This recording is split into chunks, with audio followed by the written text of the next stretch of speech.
গত 50 বছর ধরে মুক্তিযুদ্ধের নামে আওয়ামী লীগ সেই রাজনীতি করেছে, এই দেশকে বিক্রি করার রাজনীতি করেছে, এদেশের গণতন্ত্রকে হত্যা করার রাজনীতি করেছে, মানুষের অধিকার হরণের রাজনীতি করেছে এবং সেই মুক্তিযুদ্ধে তথাকথিত চেতনার কথা এখন বর্তমান সরকার বিএনপির মুখেই আমরা সবচেয়ে বেশি শুনি। যেভাবে 18-19 জুলাই 20 জুলাই যখন পাবলিক বিশ্ববিদ্যালয় বন্ধ হয়ে গিয়েছিল, তখন দুইটা শক্তি এই জুলাই বিপ্লবকে আবার জাগিয়ে তুলেছিল, মানুষের মধ্যে আশার সঞ্চার করেছিল।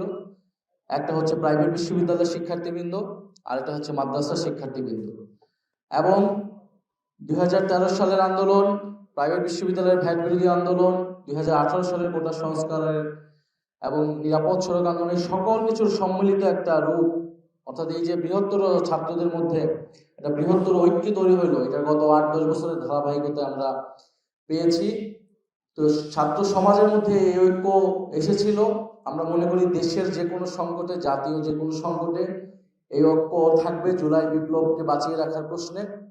আমাদের এখানে অতিথিরাও বক্তব্য দিয়েছেন, আমাদের আলেম সমাজ, আমাদের ওলামায়ে কেরামের যে দীর্ঘ লড়াই এই ভূমিতে, এই বঙ্গের মাটিতে, সেই ব্রিটিশ বিরোধী সংগ্রাম থেকে আমাদের স্বাধীনতা সংগ্রাম সহ এদেশের সকল গণতান্ত্রিক সংগ্রামে, দেশের মানুষের পক্ষের সংগ্রামে, অধিকারের পক্ষে, শুধুমাত্র ওলামা সমাজের পক্ষের আন্দোলন না, বরং জাতীয় যে আন্দোলনগুলো ছিল সবকিছুতেই আমাদের স্বাধীনতা সার্বভৌমত্বের আন্দোলনে আমাদের ওলামায়ে কেরামের ভূমিকা ছিল, মাদ্রাসা শিক্ষার্থীদের ভূমিকা ছিল।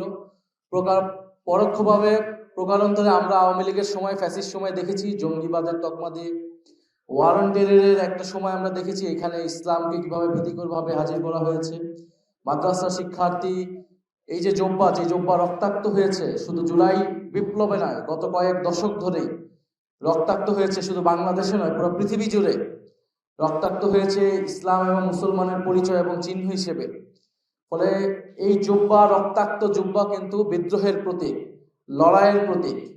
সেই লড়াইকে আমরা ধারণ করে সামনে বাংলাদেশকে আমরা এগিয়ে নিয়ে যাব, সেটা আমরা প্রত্যাশা করছি।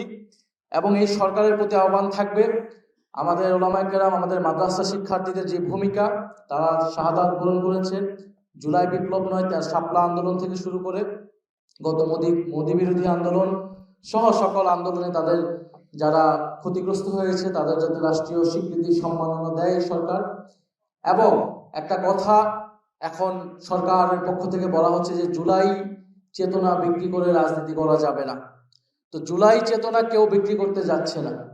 জুলাই চেতনা মুক্তিযুদ্ধের তথাকথিত চেতনার মতো কোনো চেতনা না, যেটার মাধ্যমে এই দেশে গুম খুন, দেশের টাকা লুটপাট হয়েছে, দেশে 3-3 বার ভোটাধিকার হরণ করা হয়েছে।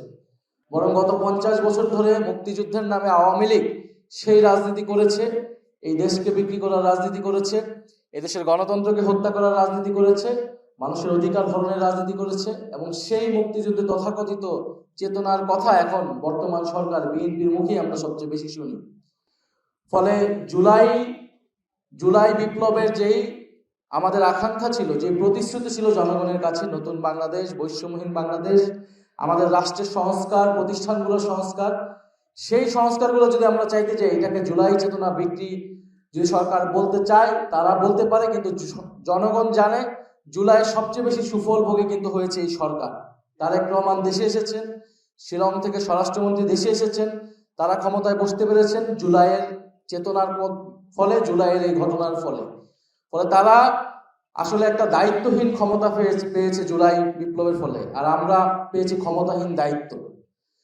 তো স্বরাষ্ট্রমন্ত্রী তিনি বলে যাচ্ছেন যে গণভোটের যে আদেশ, সেই আদেশ রাষ্ট্রপতি দিয়েছে যেটা অবৈধ। অবৈধ আদেশ যে রাষ্ট্রপতি দেয়, সেই রাষ্ট্রপতিকে এই সরকার কেন এখনো টিকিয়ে রেখেছে?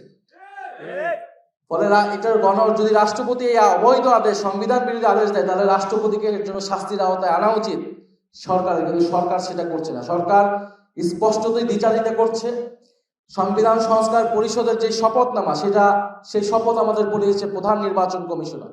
ফলে সেটা যদি সংবিধান বিরোধী হয়, প্রধান নির্বাচন কমিশনার সংবিধান বিরোধী কাজ করেছে, তাকে বিচারের আওতায় নেওয়ার জন্য সরকারের ভূমিকা বা সরকারের উদ্যোগ নেওয়া উচিত, কিন্তু সরকার সেগুলো কিছুই করছে না। এবং নির্বাচনের কথা যদি বলেন, নির্বাচন সংবিধান অনুযায়ী হয়নি। নির্বাচন জুলাই বিপ্লবের ফলে মানুষের যে সার্বভৌম আকাঙ্ক্ষা তৈরি হয়েছে, এবং যে আদেশ দেওয়া হয়েছিল সেই আদেশের ভিত্তিতে নির্বাচন এবং গণভোট দুইটি হয়েছে। কারণ বিদ্যমান সংবিধানে কোথাও 2026 সালে নির্বাচনের কথা ছিল না, ছিল 2029 সালে নির্বাচনের কথা। ফলে সরকারকে বুঝতে হবে জুলাই বিপ্লবের 5ই আগস্টের পর দিয়ে যে ধারাবাহিকতা, সেটা কেবল সংবিধানের ভিতর থেকে ব্যাখ্যা করা সম্ভব নয়, সেটা জুলাই বিপ্লবে জনগণের যে আকাঙ্ক্ষা তার মধ্য দিয়ে ব্যাখ্যা করতে হবে। সেই আকাঙ্ক্ষাই ছিল রাষ্ট্রের আমূল কাঠামো সংস্কার, নতুন বাংলাদেশ গঠন এবং দেশের সার্বভৌম পররাষ্ট্রনীতি প্রতিষ্ঠা করা। ফলে স্বরাষ্ট্রমন্ত্রী এবং বর্তমান সরকার সংবিধান সংশোধনের কমিটির নামে যেই প্রহসন করছে, সেই প্রহসন থেকে সরে এসে দ্রুত সময়ের মধ্যে গণভোটের গণরায় বাস্তবায়ন করার জন্য আমরা আহ্বান জানাচ্ছি।